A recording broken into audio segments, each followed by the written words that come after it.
Hello friends, स्वागत है आपका मेरे यूट्यूब चैनल तोमर मल्टीटेक में।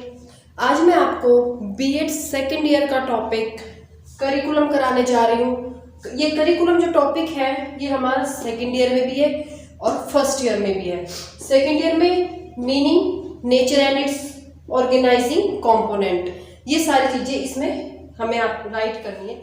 अब चाहे बीएड फर्स्ट ईयर हो या बीएड सेकेंड ईयर हो, दोनों में ही मोस्टली सारे सब्जेक्ट्स में हमारा करिकुलम का टॉपिक होता है। तो उसमें जो हम मेनली चीज़ें जो लिख सकते हैं वो क्या है? Introduction, meaning, definition, nature, components, conclusion, ये मेन चीज़ें हैं जो हम चाहे बीएड फर्स्ट ईयर या सेकेंड ईयर दोनों में हम उन दोनों में। अब हम इंट्रोडक्शन में क्या लिखेंगे? जैसे करिकुलम वो चीज़ है जो बच्चे को उसके लाइफ के हर फील्ड में परफेक्ट बना देती है और उसके डेवलपमेंट के लिए भी बहुत ज़्यादा हेल्पफुल होती है। जैसे एक छोटा बच्चा है तो उसकी मम्मी उसके लिए किस टाइम खाना है, किस टाइम पीना है, किस टाइम सुलाना है, किस टाइम उसको दूध देना है, किस टाइम उसको हॉर्लिक्स देना है, इन सब चीज़ों के बारे में नोट करके रखती है। करके तो नहीं रखती, मतलब उसको पता होता है कि इन चीज़ों से ही उसके बच्चे की डेवलपमेंट होगी, ग्रोथ होगी। तो ये सब चीज़ें उसका एक करिकुलम हो गया। इसी तरह से हमारे एजुकेशन में भी करिकुलम होता है। वो करिकुलम यूँ कह लो एक सीढ़ी है हमारी, कि हमें जो हमारे एम तक पहुंचाएगी। एम तक जाने के लिए हमें फर्स्ट से second, third, fourth, fifth, BSc वगैरह ये सब करनी होती है। बीएससी, एमएससी, बीएड, बीकॉम, ये सब करनी होती है। अब जैसे एचटेट के एग्जाम्स हैं तो एचटेट के एग्जाम्स के लिए बीएड जरूरी होती है और बीएड भी जरूरी होती है। और फिर उसके बाद हमें ये पता होना चाहिए बच्चों के ग्रोथ के लिए क्या कर सकते हैं, और हमें सिक्स्थ, सेवेंथ, एट्थ इन सब चीज़ों का सिलेबस पता होना चाहिए। और सिलेबस एक करिकुलम का ही पार्ट होता है। इन सब के बारे में जब हमें पता होगा तो हम एचटेट को क्लियर कर जाएंगे। और ये जो करिकुलम है हमारे एजुकेशन में बहुत ज़्यादा इंपॉर्टेंट रोल है एजुकेशन में। और यूँ कह लो इसके बिना टीचर और स्टूडेंट कुछ भी नहीं है। अगर हमारा करिकुलम है तो हम टीचर और स्टूडेंट हैं।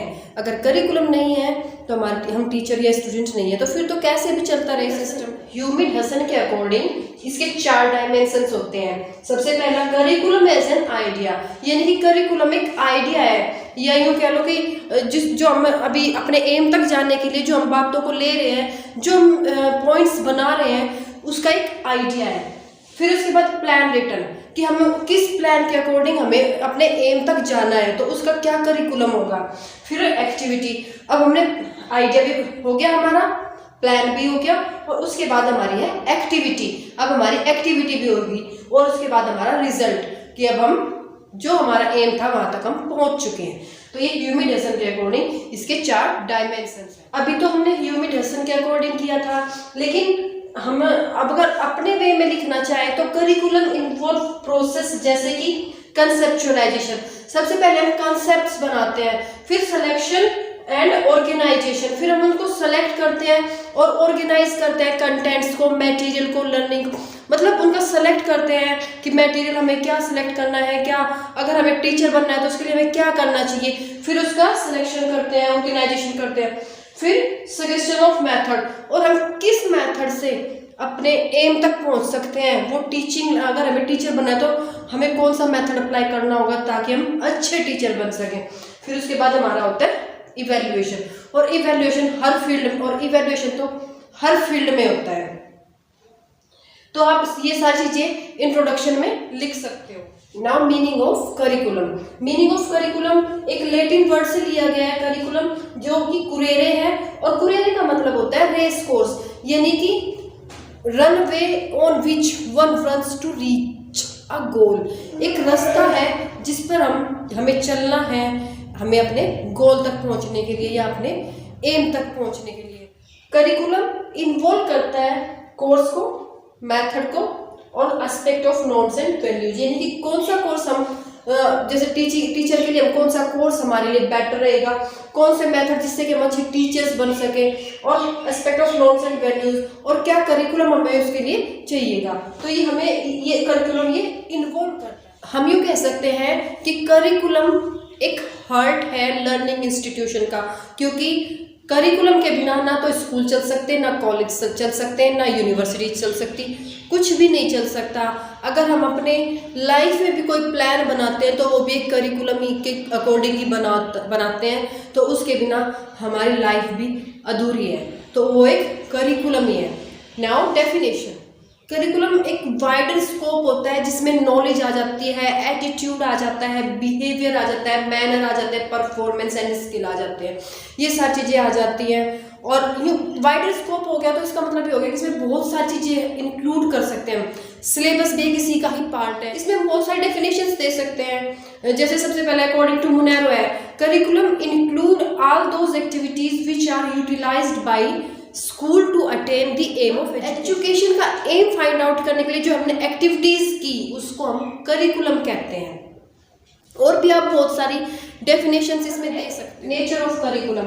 नेचर ऑफ करिकुलम में देखो, एजुकेशन एक प्रोसेस है जिसमें एफर्ट्स किए जाते हैं बच्चों को आगे बढ़ने के लिए और उसके डेवलपमेंट के लिए, और उसी में हम करिकुलम इसलिए करते हैं क्योंकि वो बहुत बड़ा इंपॉर्टेंट रोल प्ले करता है। उसके बिना, जैसे कि मैं पहले बता चुकी हूँ, स्टूडेंट और टीचर्स कुछ भी नहीं है। इसमें नॉलेज बहुत ज़्यादा फास्ट होती है, तो इसलिए हम इसको डिवाइड कर देते हैं डिफरेंट फॉर्म्स में और according to mental level of student. जैसे फर्स्ट का बच्चा ये तो है नहीं कि 7th में क्लास का कर लेगा, 7th का बच्चा 12th का कर लेगा, तो इस तरह से हम इसको करिकुलम को डिवाइड कर दें। करिकुलम हमारा एक गोल फाइंड आउट करने के लिए होता है और इसके ये कुछ नेचर है। जैसे सबसे पहला है प्लान एंड कंट्रोल्ड, फिर उसके बाद curriculum is sum of experience और work field of students is related with life objective. Curriculum is dynamic, helpful in achieving educational goals. ये सारे इसके नेचर्स हो गए। सबसे पहला है हमारा प्लान एंड कंट्रोल, यानी कि हम क्या डिसीजन लेते हैं और मतलब हमें आगे कैसे बढ़ना है, उसके लिए हम क्या डिसीजन लेते हैं, हमें कैसे करना है, क्या करना है, कौन से पॉइंट हमें लेने हैं, कौन से पॉइंट हमें नहीं लेने हैं, तो उसके लिए सारा कुछ हमें प्लान करना होगा। तो इसलिए सबसे पहला हमारा होता है प्लान एंड कंट्रोल। और एक कंट्रोल वे में, ये नहीं कि हमने लिख तो लिए सारे पॉइंट्स पर सब कुछ मशअप सा हो जाए, ऐसे नहीं। तो इसलिए सब कुछ हमें प्लान भी हो और कंट्रोल में, हमारे कंट्रोल प्लान एंड कंट्रोल्ड है हमारा, वो सब्जेक्ट सेंटर्ड भी होता है, लर्नर सेंटर्ड भी होता है और ये प्रॉब्लम सेंटर्ड भी होता है। सब्जेक्ट सेंटर में सारा ज़्यादातर हमारे सब्जेक्ट के अकॉर्डिंग, जैसे किसी का मैथ्स है, किसी का साइंस है, किसी का इंग्लिश है, तो उसी के अकॉर्डिंग, उसी के चारों तरफ हमारा ये घूमता रहता है। और जो लर्नर सेंटर्ड है तो इंडिविजुअल की जो नीड्स हैं और गोल्स है उसके अराउंड हमारा ये घूमता रहता है। और जो हमारा एक प्रॉब्लम सेंटर्ड है, ये टीचर सेंटर भी है और स्टूडेंट सेंटर भी है, यानी कि इसमें क्वेश्चनिंग की जा सकती है, इवेल्यूशन की जा सकती है, सारा किया जा सकता है, सब कुछ किया जा सकता है। और हम अपनी प्रॉब्लम को किस तरह से देखते हैं, एक मुश्किल की तरह, या फिर हम उस तक जाने के लिए कोई ना कोई मेथड अप्लाई करेंगे। उसके लिए हमें लर्नर सेंटर, यानी कि हमें उसके लिए क्या क्या जरूरत पड़ेगी, तो इसलिए हम इसको प्रॉब्लम सेंटर को टीचर सेंटर भी कह सकते हैं और स्टूडेंट सेंटर भी कह सकते हैं। Curriculum is sum of experience. Sum of experience का मतलब ये हो गया कि जो इवेंट्स और जो हम कुछ करने लग रहे हैं स्कूल में, करिकुलम जो हम अपना बच्चों की पढ़ाई के साथ साथ उसमें प्ले में, ड्रामा में, किसी में भी पार्टिसिपेट करने लग रहे हैं, तो वो एक एक्सपीरियंस हम लेने लग रहे हैं कि आगे हमारी लाइफ के लिए भी हेल्पफुल हो। ये इंक्लूड करता है हमारी एक्टिविटीज़ जो हमारे इनसाइड में है स्कूल के और जो हमारे बाहर हो रही है, क्योंकि ये एक बच्चे के डेवलपमेंट करता है इमोशनली, सोशली, स्पिरिचुअली, मोरली, इन सब के अकॉर्डिंगली डेवलपमेंट करता रहता है करिकुलम। तो अगर जो करिकुलम, जैसे बता चुके, करिकुलम नहीं होगा तो कुछ भी नहीं होगा, क्योंकि करिकुलम के बिना एक स्टूडेंट को इमेजिन नहीं किया जा सकता, एक टीचर को इमेजिन नहीं किया जा सकता, एक डॉक्टर को इमेजिन नहीं किया जा सकता, किसी को भी इमेजिन नहीं किया जा सकता, क्योंकि विदाउट करिकुलम हमारे डेवलपमेंट हो ही नहीं सकता। आगे बढ़ने के प्लान बना लेते हैं, फिर उन पर अप्लाई करते हैं, फिर इवेल्युएशन करते हैं। Work field of student. Work field of student में बच्चों को एक कुछ एक्टिविटीज़ दे दी जाती है। जैसे छोटे बच्चे हैं, अब हम क्लास में पढ़ा रहे हैं, तो जैसे हमें प्लैनेट्स के बारे में बताना है, तो प्लैनेट्स के बारे में बताएंगे तो बीच में हम एक बच्चे को खड़ा कर देंगे सन, फिर उसके अराउंड जितने भी सारे प्लैनेट्स हैं उन सबको खड़े कर देंगे, वो घूमेंगे, तो हम बताएंगे ऐसे ऐसे करके बच्चे, ऐसे ऐसे ये सन जा रहा है, घूम रहा है, ऐसे करके मून घूम रहा है, ऐसे करके जो भी हम उसमें बताएंगे। उससे क्या होगा, जो हम उनको एक्टिविटीज दे रहे हैं एक तो खुद करने लग रहे हैं और उससे समझने लग रहे हैं। क्योंकि हम जो भी, आप कभी भी देख लो, आप जो भी लर्न करोगे वो एक्टिविटी से ही लर्न करोगे। ऐसे रट्टे मारने से कभी लर्न नहीं कर पाओगे। रट्टे मारने सिर्फ आप 2 दिन तक लर्न करोगे, लेकिन जो एक्टिविटी हम करेंगे ना प्रैक्टिकली, जिसको हम खुद करेंगे या फिर हम देख रहे हैं कि हाँ वो होने लग रही है, जिसमें हम देख सकते हैं, उसको देखेंगे तो उसमें आप ज़्यादा लर्न कर पाओगे।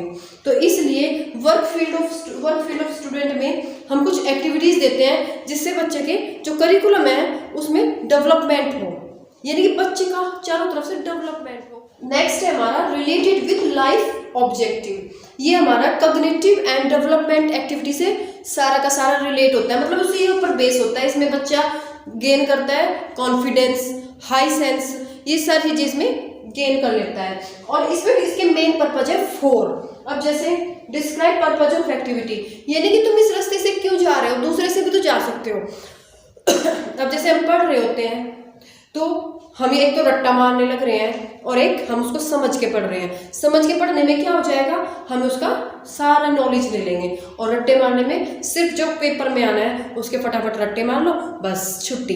तो हम समझ के कर रहे हैं, एक रट्टा मार के कर रहे हैं। रट्टा मारने से क्या होगा, वो हमारे सिर्फ 2 दिन तक याद रहेगा। तो इसलिए जो हम यूँ कहेंगे भाई तो समझ के क्यों कर रहा है, तो इसीलिए तो कर रहा हूँ समझ के, या कर रही हूँ क्योंकि समझ के करने से आगे तक वो मेरी नॉलेज बनी रहेगी, लेकिन रट्टा मारने से सिर्फ पेपर तक मेरी नॉलेज बनी रहेगी। नेक्स्ट है मेथोडोलॉजी। कौन से मेथड्स आप अप्लाई कर रहे हैं। एक तो आप जैसे मैंने बताया अभी बच्चों को मतलब बता रहे हैं तो उनको प्लैनेट बना के बता रहे हैं, या चार्ट बना रहे हैं, या फिर कुछ बना रहे हैं, तो क्या कौन सी मेथोडोलॉजी आप अप्लाई कर रहे हैं। नेक्स्ट है आपका एस्टेब्लिश डिजायर रिजल्ट। फिर हमें एक रिजल्ट तक जाना है, उसको एस्टेब्लिश करना है, तो हमें डिजायर रिजल्ट तक जाना है, उसको एस्टेब्लिश करना है। उसके बाद determine how success will be measured, और हमारी सक्सेस किस तरह से मेजर की जाएगी जब हम अपने गोल तक पहुंच जाएंगे, यानी कि हमें कौन से एग्जाम देने होंगे, कौन सा क्या करना होगा, इन सब के बारे में हमें पता होना चाहिए। अगर हमें ये नहीं पता तो फिर हम अपने गोल तक कभी भी नहीं पहुंच सकते। इसलिए जितनी नॉलेज हो सके उतनी नॉलेज आप गेन करो, लेकिन समझ के। Next is curriculum is dynamic. Curriculum हमारा चेंज होता रहता है, इसका मतलब यही है कि ओवरऑल डेवलपमेंट होना बच्चे की, लेकिन कुछ रीजंस के कारण ये हमेशा चेंज होता रहता है। कभी कभी हमारी टेक्नोलॉजी में चेंज आता रहता है, न्यू रिसर्च होती रहती है, और एटीट्यूड टुवर्ड वेरियस कंपोनेंट, और ये सब कुछ चेंज होने के कारण इसमें करिकुलम में चेंज आता रहता है। हम बस ये इसमें लिख सकते हैं, और भी आप अपनी तरफ से थोड़ा बहुत लिखना चाहो तो लिख सकते हो। नेक्स्ट है हमारा helpful in achieving educational goal. Education, जैसे अब मेरे को टीचर बनना है, तो टीचर बनने के लिए क्या मतलब मेरे को क्या क्या एक्टिविटीज़ करनी है, कौन सा मेथड अप्लाई करना है, तो ये सारे एजुकेशन गोल्स को फाइंड आउट करने के लिए एजुकेशनल गोल को अचीव करने के लिए ये बहुत ज़्यादा हेल्पफुल है। क्योंकि जब हम करिकुलम लेके चलते हैं तो उसमें एक्टिविटीज़ भी होती है, उसमें ओवरऑल डेवलपमेंट भी होती है, तो इसलिए curriculum is very helpful in colleges, in schools, in our life. Next हमारा जो नेचर है वो है इंक्लूड वेरियस एक्टिविटीज़। बहुत सारी एक्टिविटीज़ होती हैं, जैसे हम कॉलेज में स्कूल में कॉलेज में बहुत सारे ड्रामा प्ले करते हैं, डांस करते हैं, बहुत सारे परफॉर्मेंस देते हैं, हम स्पीच देते हैं, तो इन सब के थ्रू बच्चे की जो डेवलपमेंट होने लगी है माइंड की, तो वो सब करिकुलम में आ जाता है। ये 2 वेज से किया जा सकता है, स्टूडेंट सेंटर और टीचर सेंटर। स्टूडेंट सेंटर में जब स्टूडेंट लीड रोल प्ले करता है, और टीचर सेंटर में जब टीचर लीड रोल प्ले करता है। यानी कि जब स्टूडेंट सेंटर में जैसे कोई ड्रामा कर रहे हैं तो वो स्टूडेंट्स करने लग रहे हैं, और उसके थ्रू और दूसरे बच्चे सीखने लग रहे हैं। टीचर सेंटर में जब टीचर एक कोई बात हमें बताने लग रहा है, टीचर हमें बताने लग रहा है कि ऐसे करना है, इसको ऐसे करो, इसको ऐसे करो तो आप आगे तक पहुंचोगे, फिर इसको ऐसे करो तो इसको ऐसे करने से ऐसे हो जाएगा, तो वो एक टीचर लीड रोल प्ले करने लग रहा है। तो ये 2 वेज में किया जा सकता है, और बहुत सारी एक्टिविटीज इसमें इंक्लूड की जाए। नेक्स्ट है हमारा नेचर हेल्पफुल इन गाइडेंस, यानी कि जब एक बच्चे को अच्छे से गाइड कर देते हैं तो मतलब उसके कैरियर के अकॉर्डिंग हम उसको गाइड कर देते हैं, उसको क्या सोशल चैलेंजेस करने चाहिए, उसको मोटिवेट करते हैं उसके फ्यूचर के लिए। तो उसमें करिकुलम हमारे उसमें बहुत ज़्यादा इम्पोर्टेंट होता है। अब हम उसको जैसे उसका कैरियर है कि भाई, या फिर उसका एम है यूँ कह लो कि उस टीचर ही बनना है, तो टीचर बनने के लिए उसको हम एक बच्चा टीचर से पूछता है कि मैम हमें क्या क्या करना होगा, क्या पढ़ना होगा, कौन से सब्जेक्ट्स लेने होंगे, तो वो उससे पूछेगा तो एक टीचर उसको गाइड करता है। तो इसलिए हेल्पफुल इन गाइडेंस, करिकुलम का जो नेचर है वो हेल्पफुल है बच्चों के लिए गाइडेंस देने में भी। उसके बाद है progressive nature. Curriculum is progressive in nature. इस करिकुलम जो हमारा फ्लेक्सिबल होता है और एक टीचर होता है ना, उसमें फैसिलिटेटर ऑफ लर्निंग होता है, जो बच्चों को एनकरेज करता है बहुत सारी वैरायटीज मतलब या फिर एक्टिविटीज को चूज करने में, ताकि वो कोई भी चीज लर्न कर सके। Progressive nature have 3 qualities. Progressive nature की ना 3 क्वालिटीज होती हैं। सबसे पहले तो लर्निंग बाय डूइंग, यानी कि अगर खुद करके सीखे ना तो बहुत ज़्यादा हेल्पफुल होता है बच्चों के लिए, और प्रोग्रेसिव हो जाता है नेचर में। मतलब प्रोग्रेसिव हो जाता है कि जैसे अब एक चीज़ तो हम करके सीख रहे हैं और एक चीज़ को हम रट्टे मारने लग रहे हैं, तो इसलिए जो हम करके सीख रहे हैं वो बहुत ही ज़्यादा हेल्पफुल हो जाता है। फोकस ऑन थीमेटिक यूनिट, मतलब किस यूनिट पे वो काम कर रहे हैं हम। जैसे हम कोई भी यूनिट ले रहे हैं, हम प्लैनेट्स की यूनिट ले रहे हैं, तो वो कैसे करने लग रहे हैं उस पर हम फोकस करते हैं कि किस तरह से हम इसको बच्चों को बताएं, या किस तरह से बच्चे इसको सीखें, या किस तरह से वो उसको करें। तो इसलिए उस पर हम फोकस करते हैं। फिर होता है problem solving and critical thinking, मतलब उसमें बच्चों से प्रॉब्लम्स ली जाती है, या फिर हम उनको प्रॉब्लम्स देंगे करने के लिए कि वो उसको सॉल्व कर पा रहे हैं या नहीं कर पा रहे। एक चीज़ हमने उसको बता दी बच्चे को, फिर उसके बाद हम उनसे प्रॉब्लम्स पूछते हैं, या फिर वो बच्चे हमसे प्रॉब्लम पूछते हैं कि मैम ये ऐसे नहीं हो रहा, हम इसको ऐसे कर सकते हैं। या फिर मैम बच्चों से पूछती है कि आप सबको समझ आ गया, इसमें ये ऐसे हो सकता है, इसको या हम ऐसे कर सकते हैं। तो ये प्रॉब्लम सॉल्विंग भी हो सकता है, और ये एक सोशल स्किल डेवलप कर देता है, क्रिएटिविटी डेवलप कर देता है बच्चे। नेक्स्ट है हमारा कॉम्पोनेंट। कॉम्पोनेंट ये एक ब्लूप्रिंट है हमारा, जो करिकुलम है वो एक ब्लूप्रिंट है टीचर के लिए, जो एक सिस्टमेटिक वे दिखा देता है, ताकि हमें जिस गोल तक बच्चों को पहुंचाना है, या खुद हमें जिस गोल तक जाना है, वो रास्ता दिखा देते हैं। तो इस तरह से करिकुलम एक, और ये एक वे है टीचर्स का जो इंस्ट्रक्शन को प्लान करने में, डिज़ाइन करने में इस तरह से हेल्पफुल होता है, ताकि बच्चों के लिए अच्छे से अच्छा रिजल्ट आ सके।